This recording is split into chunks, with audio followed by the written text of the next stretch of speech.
दोस्तों आजकल का दौर पूरी तरह से एडवांस्ड हो गया है, जिसमें इंसानों के काफ़ी सारे काम मशीन्स ने काफ़ी आसान कर दिए हैं। पहले जब इतने एडवांस्ड मशीन नहीं थे तब लोगों को कोई भी काम करने में बहुत ही मुश्किलें होती थी, लेकिन अब ऐसा नहीं है। मशीन्स के आने से कई मुश्किल काम बहुत ही आसानी और तेज़ी के साथ हो जाते हैं और इंसानों का काफ़ी समय और मेहनत दोनों बच जाती है। आज के इस वीडियो में हम आपको ऐसे ही कुछ मशीन्स दिखाने वाले हैं जो कमाल की और टेस्टी खाने की चीज़ें यूँ बनाती है कि आप देखते रह जाएंगे। तो ये वीडियो काफ़ी मज़ेदार और सेटिस्फाइंग होने वाली है, इसे लास्ट तक ज़रूर देखना। Burger making machine. बर्गर्स आज के समय में सबसे फेवरेट खानों में से एक है, जिसमें वेज और नॉन वेज दोनों तरह के बर्गर्स होते हैं। आज हम आपको वेज बर्गर बनाने वाली मशीन और प्रोसेस दिखाएंगे। सबसे पहले एक बड़े से कुकिंग मिक्सर में सभी तरह के इंग्रेडिएंट्स जैसे गाजर, प्याज, मशरूम वगैरह डाले जाते हैं और इन्हें एक साथ मिक्स करने के साथ साथ पकाया भी जाता है। पकने के बाद इस मिक्सचर को एक बड़े टब में निकाला जाता है और इसमें टेस्ट बढ़ाने के लिए और भी इंग्रेडिएंट्स डाले जाते हैं, जैसे कि कंपनी के secret recipe, oats, potato flakes वगैरह। उसके बाद इस मिक्सचर को पैटी बनाने वाली मशीन में डाला जाता है। ये मशीन उस मिक्सचर के छोटे पैटीज बनाती है। उसके बाद कर्मचारी इन पैटीज को ट्रेज में लगाकर एक ओवन में डाल देते हैं, जहां इन पैटीज को बेक किया जाता है। बेक हो जाने के बाद फौरन इन पैटीज को फ्रीज किया जाता है, जिससे कि उनकी टेस्ट बनी रहती है और आखिर में इन पैटीज को पैक करके तैयार किया जाता है, जिसके बाद इन्हें बर्गर बनाने के लिए लगातार सर्व किया जाता है। गाइस नेक्स्ट है caramel candy making machine. Candies और चॉकलेट्स बच्चों को काफ़ी ज़्यादा पसंद होते हैं, बल्कि ये सभी को बहुत पसंद होते हैं और कैरामल कैंडीज अक्सर बच्चों की सबसे मनपसंद कैंडीज होती है। अभी जो मशीन आप देख रहे हैं वो इन्हीं टेस्टी कैरामल कैंडीज कहो या फिर इक्लेयर्स जैसी कैंडीज को बनाने का काम करती है। इस कैंडी को बनाने की शुरुआत फ्रेश क्रीम और बटर से की जाती है। इन दोनों को गर्म करके इस मशीन में मिक्स किया जाता है। उसके बाद इस मिक्सचर को ठंडा किया जाता है। ठंडा हो जाने के बाद इस मिक्सचर को बड़े कॉपर के कंटेनर में डालकर पकाया जाता है। कॉपर कंटेनर में पकने की वजह से ये मिक्सचर हर तरह से अच्छे से पकता है, जिसकी वजह से कैंडी को उसका यूनिक टेस्ट मिलता है। अच्छी तरह से पकने के बाद इसे एक प्लेटफॉर्म पर रख कर ठंडा किया जाता है, जिससे ये एक सॉलिड मिक्सचर बन जाता है। उसके बाद इस मिक्सचर के बराबर बड़े चौकोर टुकड़े किए जाते हैं और उसे मशीन में डाल दिया जाता है, जहां ये मशीन उसे छोटे छोटे कैंडीज की साइज में काटती है। फिर इन कैंडीज को कन्वेयर बेल्ट के जरिए आगे ले जाया जाता है, जहां इन कैंडीज के ऊपर चॉकलेट की एक लेयर चढ़ाई जाती है। उसके बाद इन कैंडीज को ठंडा करते हुए आगे ले जाते हैं, जहां एक कर्मचारी अपने हाथों से इन कैंडीज पर स्प्रिंकल्स छिड़कता है और आखिर में इन्हें पैकिंग एरिया में ले जाते हैं, जहां एक मशीन इन कैंडीज को रैप करने का काम करती है। ऐसे ये मशीन 1 मिनट में तकरीबन 100 कैंडीज रैप कर देती है, जिससे ये टेस्टी कैंडीज तैयार हो जाती है। Jaggery making process.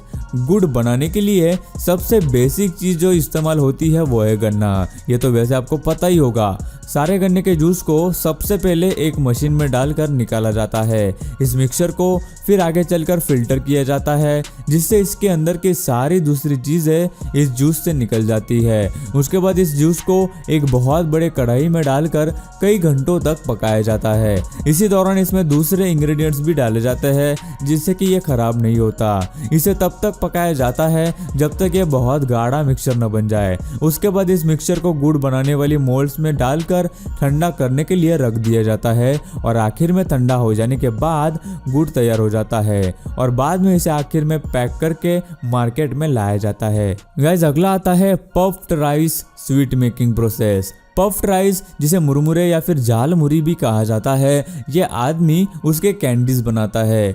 इसकी प्रोसेस में सबसे पहले पफ्ड राइस के साथ जिस फ्लेवर या फिर टेस्ट का बनाना होता है उसे अच्छे से मिक्स करता है। उसके बाद उसे एक ट्रे में डालकर फैला देता है। फिर एक बेलन से उस मिक्सचर को अच्छी तरह से बेलता है, जिससे कि वो सब एक जगह पर बैठ जाते हैं। फिर स्वीट को कुछ देर रखने के बाद उसे एक स्केल की मदद से एक जैसे टुकड़ों में काटकर पैक कर देता है और इसी तरह अलग अलग फ्लेवर्स के पफ्ड राइस स्वीट्स बनाए जाते हैं। लेकिन सच में इसे बनाने के लिए काफ़ी ज़्यादा मेहनत करनी पड़ती है। दोस्तों पैसे कमाने के लिए आप भी एक ऐप को डाउनलोड कर सकते हैं जिसका नाम है रोजधन। ये इंडिया की नंबर 1 मनी अर्निंग ऐप है। डिस्क्रिप्शन में दिए हुए लिंक पर क्लिक करके जैसे ही आप ऐप को डाउनलोड कर लेंगे और हमारा इनविटेशन कोड डालेंगे वैसे ही तुरंत आपको 50 रुपए फौरन मिल जाएंगे। जितना ज्यादा आप इस ऐप पर एक्टिव रहेंगे या किसी दोस्त को इस ऐप पर रेफर करेंगे उतने ही ज्यादा आपको पैसे मिलेंगे। Peanuts candy making. Peanut candy ये ताइवान की पॉपुलर कैंडी में से एक है जो कि दिखने में सभी कैंडी से बेहद अलग होती है और इसे बनाने की प्रोसेस भी ज्यादा से ज्यादा हैंडमेड ही होती है। सबसे पहले शुगर को बॉईल करके शुगर कैंडी को बनाया जाता है जो कि बहुत ही सख्त होती है जिसे हाथों से मुलायम करना लगभग मुश्किल होता है। इसे सॉफ्ट बनाने के लिए मशीन का इस्तेमाल किया जाता है जहां मशीन उसे घुमाकर और भी ज्यादा लचीला करने का काम करती है। जब मिक्सचर पूरी तरह से लचीला हो जाता है तब एक कर्मचारी की मदद से उसे दबाया जाता है।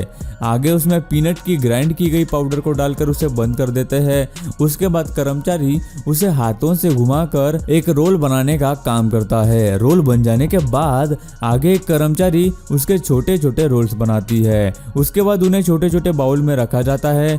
ऊपर से उन पर फिर से पीनट पाउडर डाली जाती है। उसके बाद उस पर प्लास्टिक लेयर रखकर बॉक्स को पैक किया जाता है और इस तरह पीनट कैंडी बनाई जाती है। Pickle making machine.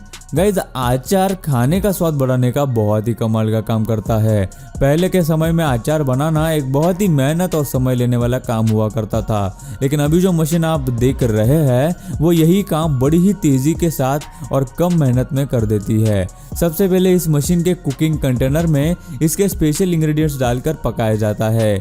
उसके बाद जिस भी चीज़ का अचार बनाना होता है वो इसमें डालना होता है। जैसे कि अगर आम का अचार बनाना है तो आम, नींबू का बनाना है तो नींबू वगैरह। उसके बाद इन सभी को अच्छे से मिक्स करके एक साथ पकाया जाता है और आखिर में अचार में फ्लेवर्स और मसाले डालकर उसे तैयार किया जाता है। Sugar candy making process. Candy सभी को पसंद होती है जैसे कि आपको पता है, लेकिन अभी हम आपको जो कैंडी बनाने की प्रोसेस दिखाने वाले हैं ना वो 500 साल पुरानी है, जो है तो बहुत सिंपल लेकिन देखने में बहुत ही कमाल की लगती है। सबसे पहले कैंडी बनाने के मिक्सचर को चीनी और दूसरे इंग्रेडिएंट्स डालकर पकाया जाता है। उसके बाद इस मिक्सचर को बहुत ही अलग और कमाल के मोल्ड्स में डालकर ठंडा किया जाता है।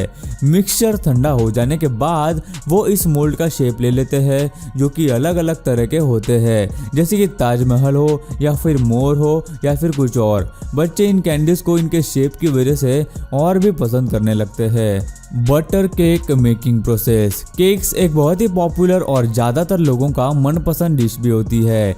केक बनाने के बहुत तरीके होते हैं जैसे कि bake cake, no bake cake वगैरह, लेकिन अभी आप जो केक बनाने की प्रोसेस देखने वाले हैं वो शायद ही आपने पहले कभी देखी होगी। इसे बनाने के लिए सबसे पहले इसके बड़े मिक्सिंग बाउल में सारे इंग्रेडिएंट्स डाल दिए जाते हैं जैसे बटर, एग्स, क्रीम वगैरह। उसके बाद इसे काफ़ी देर तक अच्छे से मिक्स करते हैं और एक अच्छा मिक्सचर तैयार हो जाने के बाद उसे मशीन के एक बड़े पैन में डाल दिया जाता है। इस पैन के ऊपर रोल्स लगे हुए होते हैं जिसे कर्मचारी ऑयल लगाकर लुब्रिकेट करता है ताकि बाद में इसे निकालने में आसानी हो। उसके बाद यह मशीन चालू कर दी जाती है जिसके बाद ये रोल घूमने लगते हैं और उन्हें यह मशीन उस पैन में डुबो देती है। फिर उस रोल को निकालकर यह मशीन अंदर ले लेती है जहाँ केक मशीन के अंदर ही बेक होता है। फिर उस पैन में दूसरा रोल डुबो दिया जाता है और मशीन के अंदर उसे बेक कर दिया जाता है। फिर पहले रोल को जिसके ऊपर पहले से ही केक की एक लेयर बन चुकी है वापस से पैन के मिक्सचर में डुबोकर फिर से बेक किया जाता है। इसी तरह हर एक रोल को पैन में डुबोकर एक बार बेक किया जाता है जिससे कि हर एक रोल के ऊपर केक की कई सारी लेयर्स बन जाती है। उसके बाद इन रोल्स को मशीन में से निकालकर उनके ऊपर फ्लेवर डाला जाता है और कुछ देर के लिए रख दिया जाता है। फिर इन रोल्स को एक एक करके कर्मचारी बराबर हिस्से में काटता है और केक को उन रोल्स पर से निकालकर पैक कर दिया जाता है। और गाइस लास्ट में आता है mango jelly making process. Jelly बच्चों से लेकर बड़ों तक हर कोई खाना पसंद करता है। जेली कोई भी फ्लेवर की हो बच्चे इसे बहुत ज़्यादा पसंद करते हैं, लेकिन अक्सर बच्चों को मैंगो फ्लेवर की जेली बहुत ज़्यादा पसंद होती है। अभी हम आपको इस मैंगो जेली को बनाने का प्रोसेस दिखाएंगे। इसकी शुरुआत होती है आम के तोड़ने से। कई सारे आम में से जेली बनाने के लिए कुछ ही आम सिलेक्ट किए जाते हैं। उसके बाद उन्हें अच्छे से छोटे छोटे टुकड़ों में काटा जाता जाता है ताकि वो क्रशर में अच्छे से क्रश हो सके और उनका पल्प बन सके। इस दौरान आम को काटते वक्त उसका खराब हिस्सा भी अलग कर दिया जाता है और कटे हुए आम को क्रशर में डाल दिया जाता है, जिसमें यह क्रशर पल्प को अलग निकालता है और आम के छिलके को और दूसरी चीजों को अलग कर देता है। पल्प तैयार हो जाने के बाद उसे एक बड़ी छन्नी से छाना जाता है ताकि सिर्फ लिक्विड पल्प ही बाकी रहे। फिर इस पल्प में चीनी और दूसरी जरूरी इंग्रेडिएंट्स को डालकर मिक्स कर दिया जाता है और इस पल्प को बड़े से प्लेटफॉर्म पर सूखने के लिए डाल दिया जाता है। इस दौरान उनके ऊपर थोड़ा थोड़ा पल्प भी डाला जाता है ताकि सूखा हुआ पल्प गर्मी की वजह से टूट न जाए। यह प्रोसेस 1 महीने तक की जाती है। उसके बाद ये लिक्विड पल्प बड़े सॉलिड क्यूब्स का रूप ले लेता है, जिसके बाद इन्हें छोटे छोटे टुकड़ों में कट करके पैक कर दिया जाता है और ये मार्केट में आ जाता है। सो गाइस, आज की वीडियो में बस इतना ही। आपको इस वीडियो में से कौन सी खाने की चीज बनाने की प्रोसेस बहुत ही इंटरेस्टिंग लगी, हमें नीचे कमेंट करके जरूर बताना। और यार, ये वीडियो बनाने के लिए हमें काफी ज्यादा मेहनत लगी, तो हो सके तो एक लाइक जरूर करना और ऐसे ही कमाल की वीडियो देखने के लिए हमारे चैनल को सब्सक्राइब जरूर करना। दोस्तों, वीडियो अच्छी लगी हो तो लाइक कर दो, वीडियो के नीचे लाल बटन है उस पर क्लिक करके सब्सक्राइब कर दो और बाजू वाली बेल को क्लिक करके ऑल वाले ऑप्शन को सिलेक्ट कर दो। प्लीज सब्सक्राइब करना ना भूलना।